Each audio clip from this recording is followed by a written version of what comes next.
How to install fresh CO2 absorbent using EZChange canister mode. To remove the EZChange Absorb Plus canister, grab a hold of the canister's handle while using the thumb on the other hand to push the green canister release button. The canister will swing down to the exchange position and can be removed by sliding upward and out.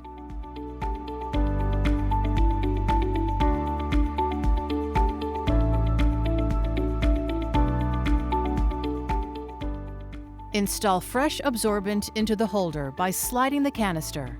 Press the canister back up and snap into the absorber position.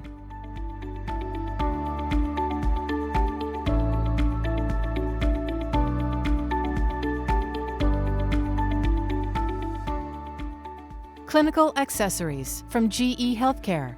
Trusted, reliable, simple.